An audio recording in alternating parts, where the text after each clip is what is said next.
It started with a lie wrapped in kindness. Claire told me she wanted to take care of my birthday this year, said I deserved a break. I didn't think much of it. We'd both been busy with work, and I figured she wanted to do something simple. Just a cozy night, she'd said. Close friends, low-key, nothing fancy. That's what she repeated when I asked about it. In the kitchen while stirring pasta, in the car on the way to the store, brushing her teeth with one hand and texting with the other. I should have known something was off from how often she said it. Friday came and she insisted we take separate cars. I've got to meet the decorator, she said. They're early.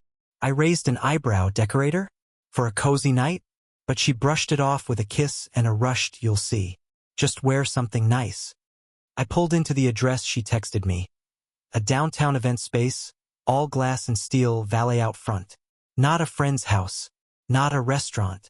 Definitely not low-key. The kind of place you book when you're trying to make an impression. Inside, the room was glowing. Warm lighting, white tablecloths, cocktail trays floating around like satellites. A hired photographer was already snapping candid **TS. And the guests? A sea of faces I didn't recognize. Some old friends, sure, but most were strangers, younger, stylish, confidently half-drunk. Her co-workers, I assumed. Claire saw me from across the room and waved like I was arriving at an awards ceremony. She walked over with a champagne flute in hand and kissed me on the cheek. Not the lips. Not *** mately. Just the cheek. Her eyes sparkled, but not in a way I knew. It was like watching her in a role I hadn't been cast in. "Happy birthday, babe," she said, sliding her hand down my arm. "Isn't it perfect?" I managed to smile. "It's something." She pulled me into the crowd before I could get another word in. Introductions began. "This is my husband. This is Kyle from marketing. Oh, and that's Hannah. She runs the creative team." I shook hands, smiled, nodded, answered the usual questions about what I did, how long we'd been married. All the while, Claire held my arm just tightly enough that I couldn't drift. Then it happened. In the middle of a conversation about a new software platform, something I was pretending to care about, I saw him. A tall man in a tailored charcoal suit, salt and pepper hair, maybe mid-40s, with a company badge clipped to his belt. He walked up behind Claire and placed his hand. Not on her shoulder, not on her back, but on her lower back. Low. Right at the curve. Too low. The kind of touch that assumes permission. The kind of touch that says, "This isn't our first time." And Claire? She didn't flinch. She didn't move away, didn't even look surprised. She just turned her head slightly, not toward him, but toward me. Our eyes met for a moment. Not long. Not dramatic. But enough.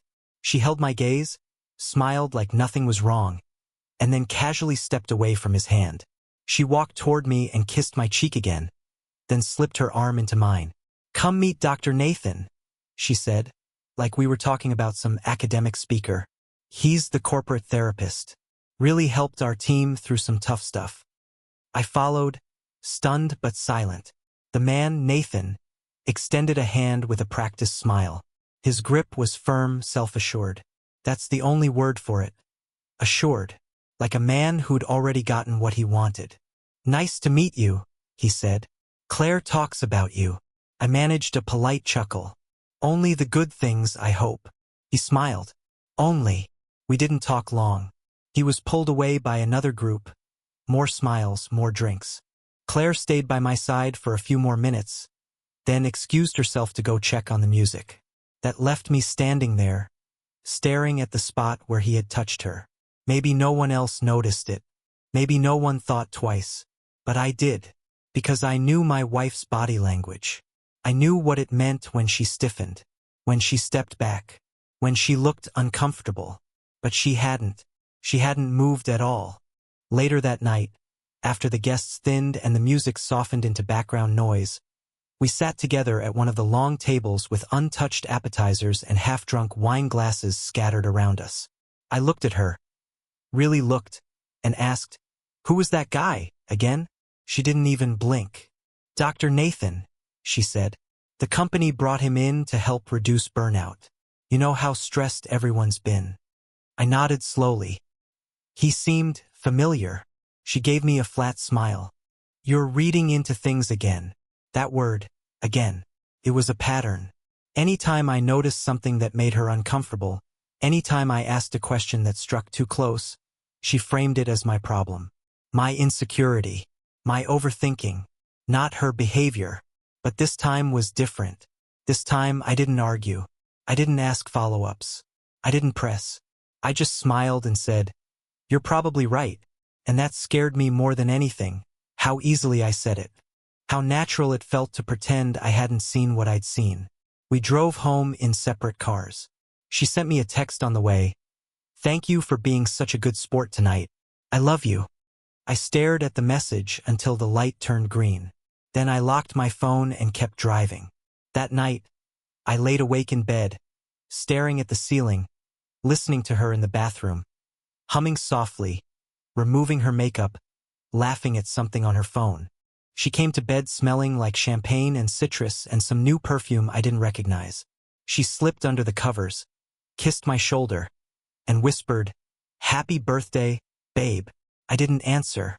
I just closed my eyes and let silence settle between us. Because I knew. I didn't have the facts, I didn't have evidence, but I knew, in the way a sinking ship knows the water's rising, even if no one else hears it yet. I knew something had shifted. Something had been exposed. And no amount of forced smiles or polite denials was going to put it back where it had been. I used to be good at letting things go. That was one of Claire's favorite things about me, actually. I wasn't the type to start fights over forgotten texts or nights out with friends. I wasn't jealous or nosy or controlling. I believed that love meant trust, and I practiced it like a discipline, even when something deep in me whispered that something was off. For a while, that worked. I ignored the little things, the distractions, the missed cues. But after that party, after watching Dr. Nathan's hand linger on my wife's back like it belonged there, something inside me changed. Not all at once. Just a small, silent fracture. A shift I couldn't reverse. The morning after, Claire was all smiles again. She made breakfast like nothing had happened. French toast, fresh strawberries, coffee just the way I liked it. "You were amazing last night," she said. As if the performance had ended and now we were back to real life. I nodded and said thanks. I chewed slowly, watching her move around the kitchen, humming some upbeat song I didn't recognize. There was a new perfume on her, floral and expensive, the kind that fills the whole room. When I asked about it, she said it was a gift from her boss. A thank you for helping organize the office retreat. "Must be some retreat," I said. She laughed, brushing off the edge in my tone. "You're not still overthinking yesterday, are you?" "No," I lied. But I was. Because the truth is, once that door opens, once the seed of suspicion is planted, it grows roots fast. Over the next few weeks, I started noticing things I'd trained myself not to see. Claire's schedule got messier. More late nights, more team-building events that she didn't bother to explain. I'd ask what time she'd be home, and she'd reply, "Not sure. Depends how long therapy runs." Always therapy. Always that word. One night, she came home well past 10. Her eyes were bright, her laugh too loud, like she was still riding the high of whatever she'd just come from. Her hair was damp, freshly washed, not like she'd been at work. When I asked about it, she blinked like she was surprised I noticed. "Oh, I used the gym showers at the office," she said, tossing her bag onto the couch. Long day. I needed to clear my head. I wanted to believe her, but when she walked upstairs, I stayed behind and stared at her bag on the couch. Still zipped, still closed. Like everything else about her lately, she started sleeping with her phone under her pillow.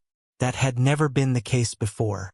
At first, I chalked it up to habit, maybe a change in alarm settings or some new podcast she was into. But it wasn't just at night. She kept her phone with her in the bathroom, in the shower, in the garden while watering the plants. One time, it rang while she was in the kitchen, and when I glanced at the screen, she yanked it out of my hands so fast it startled me. "Work," she said. "It's confidential. You can't just look at my screen like that." I didn't respond. I just nodded, and something tightened inside me. That night I didn't sleep. I lay there, listening to the soft pings of her messages under the pillow. At one point, I could hear the faint buzz of a reply, then another, and another. Claire rolled over and tapped her screen, quick and silent, like she'd done it 100 times before. In the morning, I asked how work was going. She said it was fine. Stressful, but manageable. I'm lucky we've got Dr. Nathan. He's really been helping. I looked at her then, and she looked right back, cool and unreadable. It was like trying to talk through glass. I could see her, but she wasn't hearing me. Or maybe she didn't want to. That weekend, she got a call while we were making breakfast together. She stepped away quickly, taking it in the laundry room. I heard her voice go low and soft, and then she laughed. A short, nervous sound I hadn't heard in a while. When I asked who it was, she said it was just a client. On a Saturday morning? I asked. She shrugged. Deadlines don't stop for weekends. Another shrug. Another wall. I wasn't proud of it, but that evening, while she was in the shower, I checked the call log on the shared laptop. She hadn't cleared it. One number kept showing up. No name, no label. Just a number. Same area code. Multiple calls per day. Always after work. Always just before she came home. And still, I told myself it didn't mean anything. I wasn't ready to admit what I already knew. A few days later, something strange happened. I got an email from her company's HR department. It was addressed to Claire, but copied to our shared inbox, something to do with updated security protocols. What caught my eye was the subject line, Internal Investigation, Department Wellness Program Review. Inside, it said the company was reviewing the in-office therapy sessions and associated conduct, and that certain staff members might be contacted. The name Dr. Nathan Harris was mentioned twice, once in passing, once in bold. I sat there staring at the screen, rereading the line until it blurred. Claire came in just as I was reaching to click the attachment. She slammed the laptop shut, startling me. "What are you doing?" she snapped. "It was addressed to you," I said. "But it came to our inbox." "It's nothing," she said, eyes wide. "It's just office politics. Some of the higher-ups are trying to cut the wellness program. It has nothing to do with me." Her voice was sharp, but something about her face. It wasn't anger I saw. It was fear. Real fear. She tried to laugh it off, said I was making something out of nothing. That the therapist had simply stepped on the wrong toes. "He's unconventional, that's all. But some people don't like change." But her hands were shaking when she picked up her wine glass. That was the moment everything shifted for me. Not because I had proof I didn't. Not yet. But because the woman sitting in front of me was no longer someone I recognized.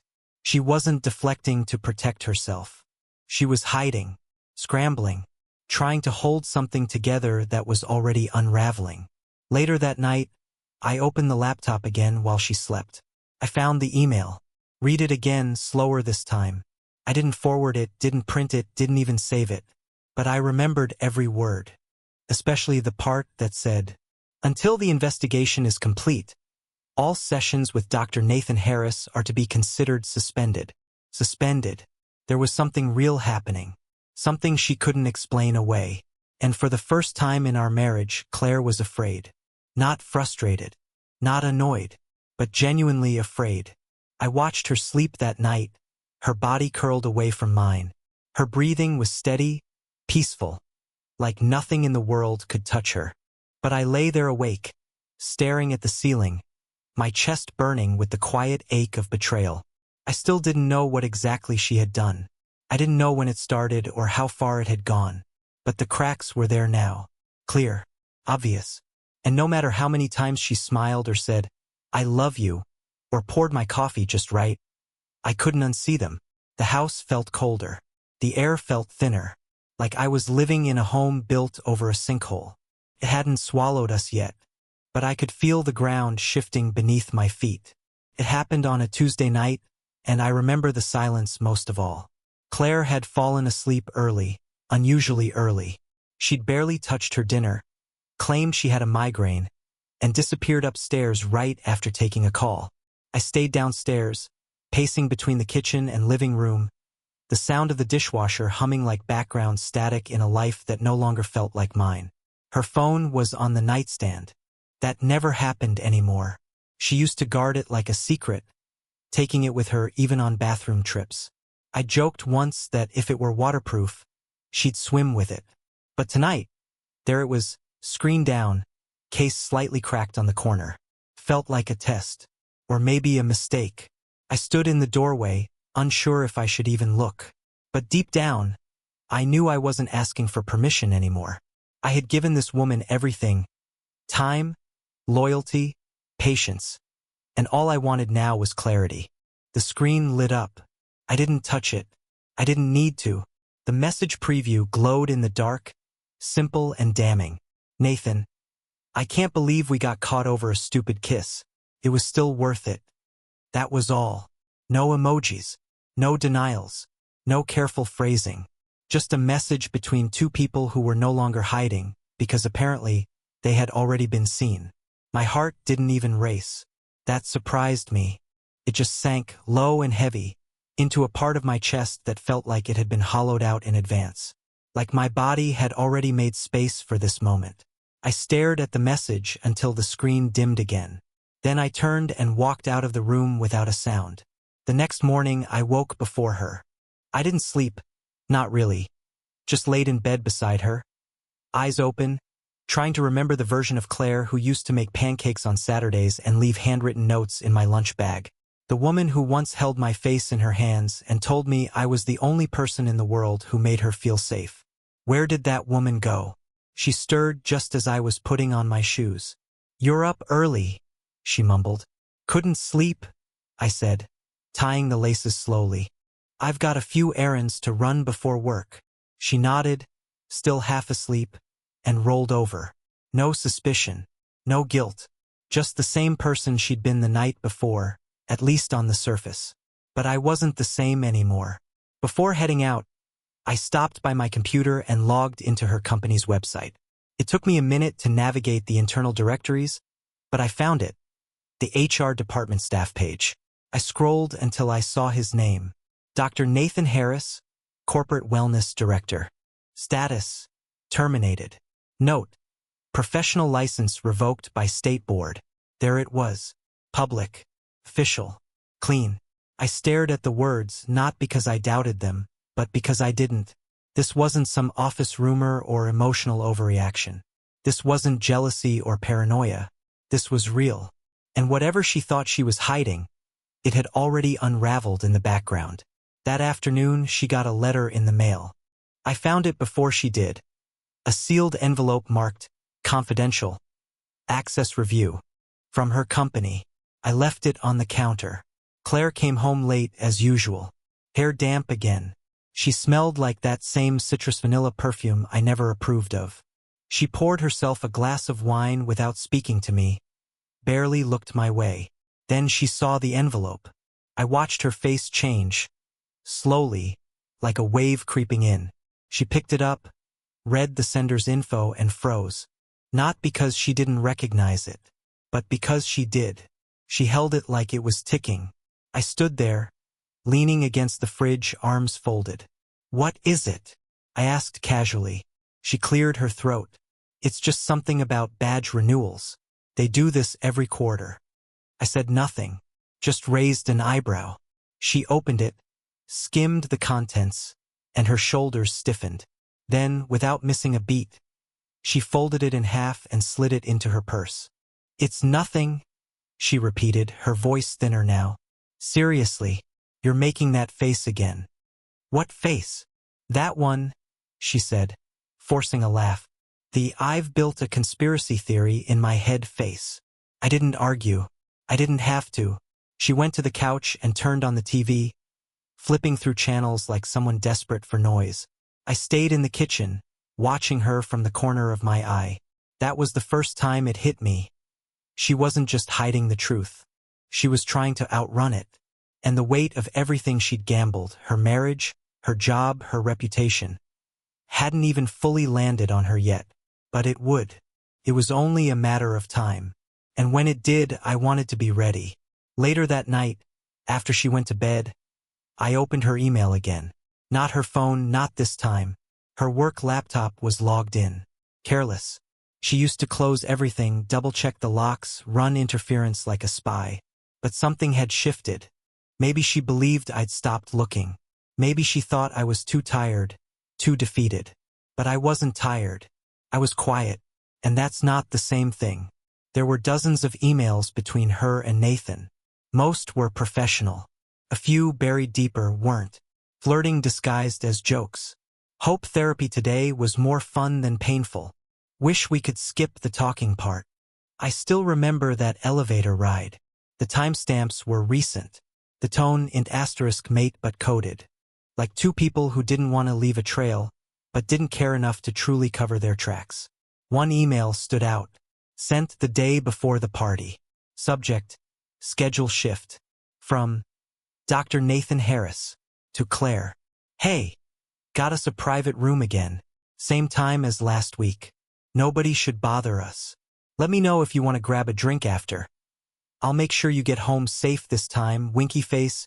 I closed the laptop gently, like I was afraid it might break. Then I sat there, staring at my reflection in the dark screen, wondering how long I'd been living in this parallel version of my life. How many details I'd missed. How many smiles were fake. How many nights she came home to me after being with him. I didn't cry. I didn't scream. I just felt cold.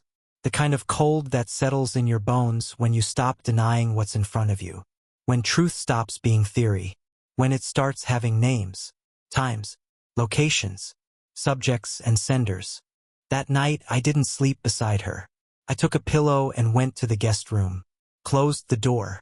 Locked it even though it felt ridiculous. She knocked once, around 1 a.m. "Babe?" she whispered. "You okay?" I didn't answer. Eventually, she gave up. I heard her footsteps retreat. The bed creaked as she climbed in. The house fell silent again. And in that silence, I made a decision. Not a dramatic one. Not yet. Just the first step. I was done asking. Done doubting myself. Done waiting for her to offer the truth on her own. Whatever came next, whatever mess was hiding in her phone, her files, her calendar, I would find it. And when I did, I'd know what to do. They say when something breaks, you can hear it. A plate shattering on the floor, glass hitting tile, a bone snapping under pressure. But trust? That breaks in silence. You don't hear it. You feel it slowly, then all at once. The next few days were quiet in our house. Not peaceful. Just quiet. Claire acted like things were fine. Cheerful in that forced way people use when they know something is off but want to pretend they can overpower it with fake brightness. She asked if I wanted to watch a movie. Suggested brunch with friends. Even sent me a meme at work. Some dog in sunglasses with a caption about power couples. It was like she decided to turn up the volume on normal, hoping I'd forget what I'd seen. But I hadn't forgotten. Couldn't.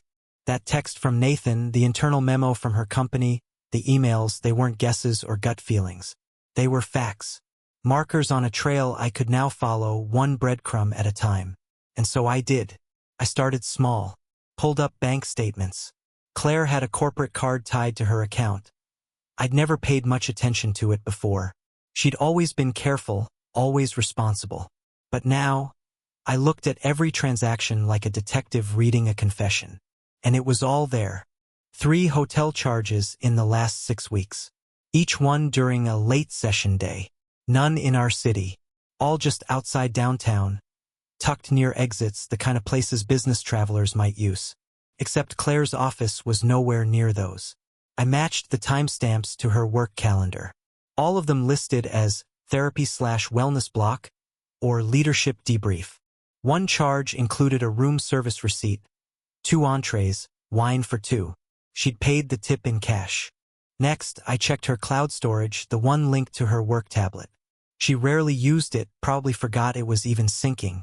In a folder marked Wellness Reports, buried beneath PDF files and office memos, were 3 scanned documents. They were corporate reimbursement forms. Signed, time-stamped, approved. Each listed a different wellness workshop, hosted by Dr. Nathan Harris. Each included a breakdown of facilitation materials, room costs, and refreshments. And each had the same address, the same boutique hotel near the freeway. I started making copies. Not out of spite, but survival. Screensh *TS. Downloads. A USB drive hidden in a drawer she never opened. I didn't want a confrontation. I wanted clarity. Something solid I could point to when my emotions tried to blur the lines. That's when I found the emails. I dug deeper into the work laptop. Not the inbox that had already been sanitized, but the archive folder. The one no one ever really deletes from because they forget it exists. Inside was a conversation dated 2 months back. Claire, we have to be more careful. If anyone from IT flags our meeting history, it's over. Nathan, relax. I've handled worse. They think I'm helping morale. Let's just be smarter. Claire, I'm not worried about them. I'm worried about my husband. Nathan, then stop looking guilty when you go home, winky face. I read that line over and over. I'm worried about my husband. Not I feel guilty. Not I want to stop. Just worried. Told me everything I needed to know. I wasn't a person in her life anymore. I was a variable, an obstacle, something to navigate around. Like a locked door or a weak Wi-Fi signal. That night I printed the emails, the receipts, the calendar overlaps, every piece. Then I laid them out on the dining table. No notes, no circles or arrows, just paper, just the raw data of a slow collapse. When Claire walked in, she stopped mid-sentence. I'll never forget the way her keys hit the floor. She stood frozen in the doorway, looking down at the table like it was a crime scene, which, in a way, it was. A map of betrayals disguised as business trips. A timeline of late-night sessions that had nothing to do with healing. Mark, she whispered. She didn't finish. She sat down slowly, her hands trembling. She reached for one of the papers, the email thread, and read it like she'd never seen it before. Then she reached for another. A receipt. Then another. Her breathing changed. Shallow. Quick. Not tears. Not yet. I can explain, she said. But her voice cracked halfway through the word. I didn't say anything. I didn't have to, because this wasn't a fight. I hadn't laid out this evidence to start a war. I'd done it so I wouldn't feel crazy anymore. So I could finally trust what I already knew. She looked up at me, her face pale. There was something almost childlike in her expression. Like she'd been caught shoplifting, and part of her still believed if she apologized fast enough, it would all go away. How long? I asked. Calm. Even. She swallowed hard. It wasn't supposed to be anything. That's not what I asked. Her eyes flicked to the table, as if the papers might give her an answer. About 5 months, she said finally. I nodded once. Since the wellness retreat? She hesitated. Yes. Silence stretched out between us. She kept her hands on her lap, like she was scared I'd see the guilt on them if she moved. I stood there, staring at the table, at the version of our life reduced to data points and receipts. I wanted to feel something explosive. Rage, grief, betrayal. But all I felt was stillness. Like everything inside me had gone quiet to make room for the truth. You should leave for the night, I said. She looked up, eyes wide. Mark, I'm not throwing your things out. I'm not screaming. I'm not making a scene. But you can't stay here tonight. She started to say something. I don't know what. But her voice cracked again, and the words caught in her throat. She looked down, nodded, and slowly stood. She gathered the papers in trembling hands. Not to destroy them, just to hold them, as if maybe the weight of what she'd done would feel more manageable if she could carry it. But she couldn't. She left an hour later with an overnight bag and her work laptop. No long goodbye, no dramatic final plea. Just a quiet, shuffling exit from the home we'd built. And I didn't stop her. Because I couldn't. Because she wasn't my wife anymore. Not really. She was someone I used to know. Someone who used to tell the truth. Someone who used to come home because she wanted to. Not because she didn't have anywhere else to go. I sat alone in the house, staring at the dent her wine glass had left in the tablecloth. The scent of her perfume still lingered. It always did long after she left.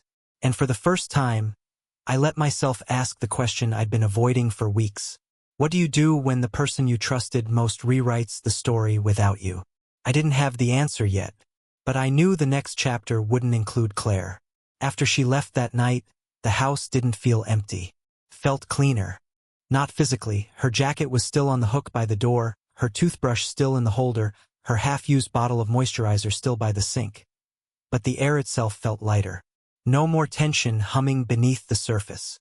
No more pretending. No more carefully tiptoeing around questions I already knew the answers to. Just silence. And in that silence, I started to think clearly again. No more spiraling. No more guessing. Just plans. Concrete, methodical, logical plans. If she had rewritten our story, then I needed to rewrite my role in it. The next morning, I brewed a pot of coffee. Not for two, just for me. I sat at the kitchen table with my laptop and opened a search tab. It felt like a strange kind of freedom. Not having to check over my shoulder, not having to close the screen when she walked into the room. For the first time in months, I wasn't worried about what she'd see me doing. Because I wasn't the one hiding anything. The first thing I looked up was divorce attorneys. Not because I was desperate to end it that second, but because I needed to know my footing. I wasn't going to be caught off guard again. If this was war, I wasn't showing up unarmed.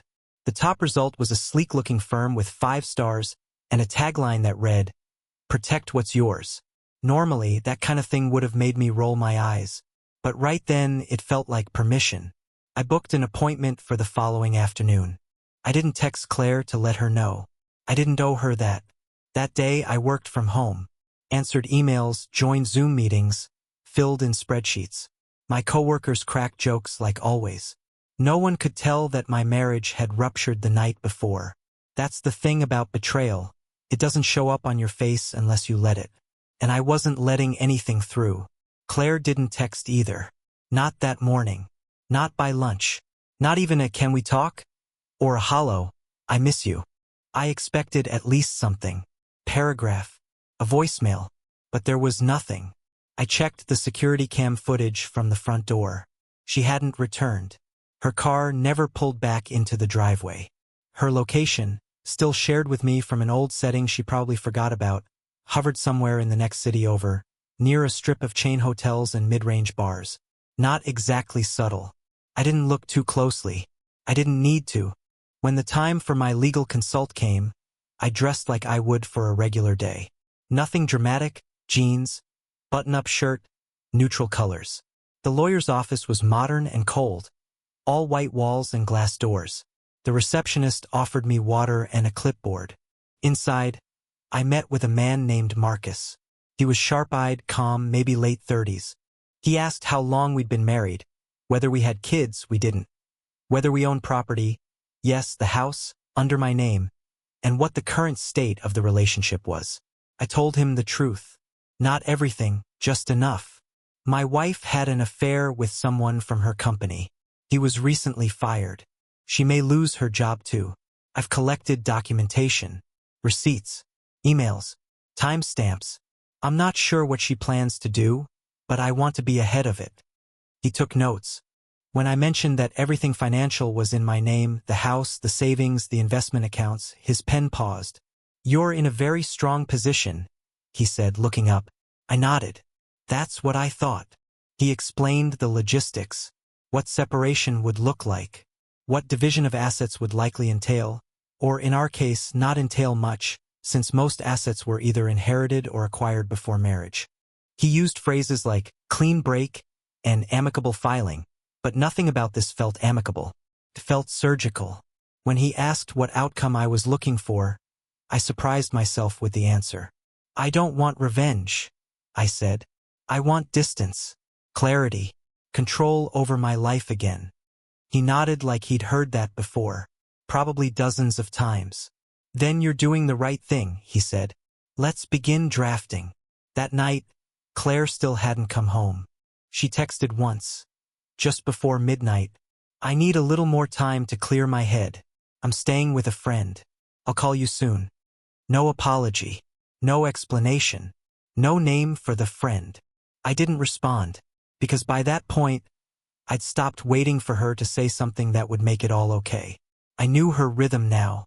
Avoidance, followed by deflection, followed by "you're overthinking." But I wasn't overthinking anymore. I was just watching, observing, and quietly putting everything in place. The next day, I contacted our shared utility providers and began the process of transferring things to my name. I called my bank and flagged the joint credit card, low balance, never used much, but I didn't want surprises. I also locked down my personal account with new two-factor authentication, new passwords, new alerts. Felt cold, but it also felt necessary. For once, I wasn't reacting to Claire's decisions. I was making my own. The silence in the house became almost meditative. No fake laughter from her phone. No rushed excuses. No lingering scent of perfume I'd learned to associate with dishonesty. Just me, the hum of the refrigerator, and the soft clicks of a keyboard as I rebuilt my life, one task at a time. The attorney called 2 days later. Papers were ready, drafted, precise. I picked them up myself. Read every line twice. No theatrics. No passive-aggressive clauses. Just boundaries, final and firm. That evening, I placed them on the kitchen counter. The same counter where Claire used to leave little love notes years ago. I placed my wedding ring on top. Not as a threat. Not as a punishment. Just as a fact. When she finally came home, it was 3 days later. She looked different. Tired. Makeup smudged. Dressed casually but with a strange kind of tension, like she'd rehearsed how this was going to go and was now second-guessing her script. She saw the papers. She froze. "Mark," she said softly, "can we talk before you do this?" I looked up from the living room. "I already did." She walked closer. "I mean really talk." "I did that for months," I said. "You just didn't listen." She flinched. "I'm sorry," she whispered.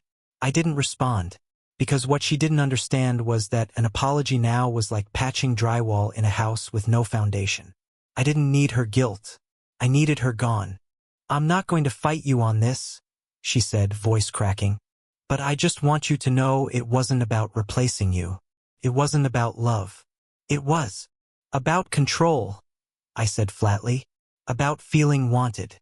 About getting something new and exciting without having to risk anything. Until you got caught." She didn't argue. She just nodded, silent. And that, finally, was the truth. No denial. No performance. Just quiet acknowledgement. She gathered some clothes and went upstairs. She didn't touch the ring. She didn't try to hug me. She didn't cry. And I didn't stop her. That night, I slept in the bed for the first time in a week. Alone. The sheets felt unfamiliar at first, like they'd belonged to someone else's life. But eventually, the silence settled in again. Not cold this time. Not sharp. Peaceful. Like a room exhaling after being held too tightly for too long. And in that silence, I knew I was doing the right thing. No more waiting for closure. No more begging for honesty. No more chasing the ghost of who she used to be. Now it was just me. And the life I was finally reclaiming. She said she was helping a friend move, but something felt off. I followed. She pulled into a motel off the highway, a small overnight bag in hand. A man opened the door. Not Nathan, someone new. I took a photo from the car, noted the time and plates. No anger, just clarity. It wasn't about love or regret anymore. It was pattern. Proof. The final piece. A week later, I filed for divorce. She lost me, her job, and the reputation she clung to. Nathan lost his license. The new guy? Probably next. And me? I walked away without shouting, without vengeance. Just a signature and silence. I let the truth speak for itself, and I listened. Some endings don't need closure. Just distance.